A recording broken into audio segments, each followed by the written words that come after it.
డబ్బు అందరూ సంపాదిస్తారు, కానీ అందులో కేవలం 5% మాత్రమే సంపద సృష్టించగలుగుతారు. ఈ 5%లో మీరు ఉండాలనుకుంటున్నారా? Money attraction, debit management and business ideas గురించి తెలుసుకోవాలనుకుంటున్నారా?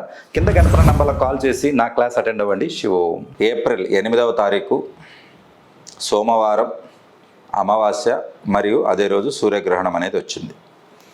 కాబట్టి ఆ రోజు సూర్యగ్రహణం అనేది ఏ టైంలో ఉండబోతుంది, అది ఇండియాకి అప్లికబుల్లా కాదా అనేది మనం ఈరోజు చూద్దాం. ఇక్కడ అమావాస్య రోజు సూర్యగ్రహణం రావడం అనేది కొంచెం రేర్గా జరుగుతుంది.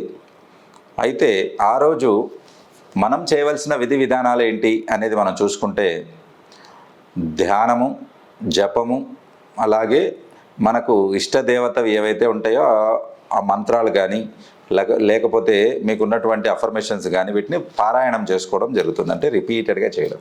వేరే టైం కంటే గ్రహణ కాలంలో అమావాస్య గ్రహణం కలిసి వచ్చిన కాలంలో చేసుకున్నట్లయితే 100 రెట్లు ఫలితం ఎక్కువగా చూసుకోవచ్చు. సో ఇక్కడ టైమింగ్స్ ఏంటి, అసలు ఇండియాలో ఈ గ్రహణం కనపడుతుందా? లేదు, కనపడట్లేదు. మరి ఎక్కడ, ఏ దేశాల్లో కనపడుతుంది? ఇక్కడ యూరోప్ కంట్రీస్లో అనంటే US, UK, America, Canada, Mexico అలాంటి దేశాల్లో కనపడడం అనేది జరుగుతుంది. పట్టు విడుపులు ఇక్కడ పాటించాలా, శుద్ధత పాటించాలా అంటే గ్రహణమే కనపడినప్పుడు దాని ఎఫెక్ట్ ఉండదు కాబట్టి అవసరం లేదు. కానీ ఆ గ్రహణ సమయంలో చేయవలసిన విధుల్లో మాత్రం కంపల్సరిగా మీరు ఇక్కడ ధ్యానము, తర్వాత దానము, జపాలు ఇవి చేసుకోవచ్చు. ఇక్కడ టైమింగ్స్ మనం చూసుకుంటే సాయంత్రం 9 నుంచి 4 గంటల వరకు, రాత్రి 9 తర్వాత 4 అవర్స్ వరకు గ్రహణ టైం అనేది ఉండబోతుంది. ఎప్పుడు? సోమవారం సాయంత్రం. ఇది జనరల్గా మనం అమావాస్య రోజు చేసే వేటివి చూసుకుంటే తర్పణం అని అంటే పితృదేవతలకు తర్పణం సింపుల్గా నువ్వులతో చేయడం అనేది జరుగుతుంది. అది ఎన్నో వీడియోలో మనం చెప్పుకుని ఉన్నాం. ఎలా చేయాలనేది ఆ వీడియో మీరు చూసుకోవచ్చు. తర్పణం వదలడం అనేది సైంటిఫిక్గా మనం వాళ్ళకి గుర్తు చేసుకున్నట్టు లెక్క. మనం ఈరోజు ఈ పొజిషన్లో ఉన్నాను, మీరు ఈ పొజిషన్లో ఉన్నారంటే దానికి కారణం మన పూర్వీకుల యొక్క కష్టము, వాళ్ళ త్యాగము. ఇది గుర్తుపెట్టుకోండి. వాళ్ళను వేర్ జస్ట్ రిమైండింగ్. ఆ రోజు వాళ్ళకి మనం కృతజ్ఞత అంటే ఒక థ్యాంక్ఫుల్నెస్ చెప్పుకుంటున్నాం, రైట్? సో వేరే మతాల్లో చూసుకున్నట్లయితే సంవత్సరానికి ఒకసారి వాళ్ళ సమాధుల దగ్గరికి వెళ్ళి పూలు పెట్టి వస్తారు. కానీ హైందవ సాంప్రదాయంలో ప్రతి నెల, ప్రతి అమావాస్యకు గుర్తు చేసుకుంటారు. అది మనకు ఇతర ధర్మాలకు ఉన్నటువంటి తేడా అన్నట్టు, రైట్? సో అమావాస్య రోజు చేసుకున్నవి జనరల్గా ఇక్కడ సాయంత్రం 5 నుంచి 6 వరకు మధ్యలో అందరూ మీ ఆఫీస్ అవర్స్ అనంటే వ్యాపార స్థలాల్లో, ఆఫీసులో, ఇంటి దగ్గర అనేది ఇక్కడ కూష్మాండ బలి అనేది చేసుకోవచ్చు. అనంటే గుమ్మడికాయను పగలగొట్టడం, గుమ్మడికాయతో దిష్టి తీసి పెట్టుకోవడం. నెక్స్ట్ అమావాస్య వరకు అది మీకు ప్రొటెక్షన్గా ఉంటుంది. అలాగే మీకు నరదృష్టి నుంచి అది కాపాడుతుంది. వాటితో పాటు అక్కడ నెగిటివ్ ఎనర్జీని అనేది తీసేయడం అనేది జరుగుతుంది.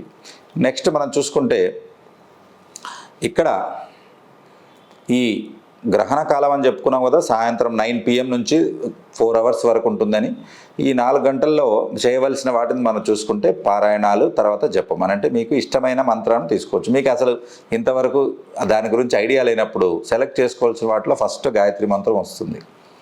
కాబట్టి గాయత్రి మంత్రం చెప్పుకోవచ్చు, లేకపోతే పంచాక్షరి ఓం నమ శివాయ చెప్పుకోవచ్చు, లేకపోతే ఓం నమో నారాయణాయ లేదా ఓం నమో వెంకటేశాయ ఇవి చెప్పుకోవచ్చు అన్నట్టు. సో శివకేశవుల్లో ఎవరి మంత్రం తీసుకొని వెళ్ళినా సరిపోతుంది, లేదా అమ్మవారి మంత్రాన్ని అయినా తీసుకోవచ్చు. ఏమి లేకపోతే శ్రీం అని చెప్పుకోండి. శ్రీం అంటే డబ్బు. అలాగే హనుమాన్ చాలీసా చదువుకోవచ్చు, కనకదార స్తోత్రం చదువుకోవచ్చు, శ్రీ సూక్తం, పురుష సూక్తం, భూ సూక్తం అంటే వాస్తు సెట్ అవ్వడానికి భూ సూక్తం చేసుకోవచ్చు.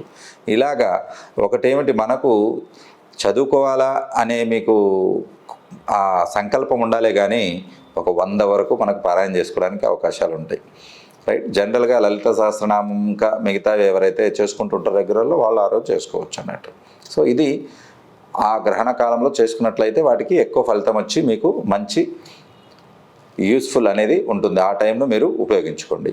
జనరల్గా గ్రహణ కాలంలో గర్భవతులు, పిల్లలు అందరూ జాగ్రత్తలు తీసుకోవాలని చెప్తుంటాం కదా. ఈ సూర్యగ్రహణం రోజు అటువంటి జాగ్రత్తలు ఏమీ అవసరం లేదు, ఎందుకంటే దాని ఎఫెక్ట్ ఇండియాలో ఉండబోవట్లేదు కాబట్టి. శివో. డబ్బు అందరూ సంపాదిస్తారు, కానీ అందులో కేవలం 5% మాత్రమే సంపద సృష్టించగలుగుతారు. ఈ 5%లో మీరు ఉండాలనుకుంటున్నారా? Money attraction, debit management and business ideas గురించి తెలుసుకోవాలనుకుంటున్నారా? కింద కనపడిన నంబర్లకు కాల్ చేసి నా క్లాస్ అటెండ్ అవ్వండి. శివోం.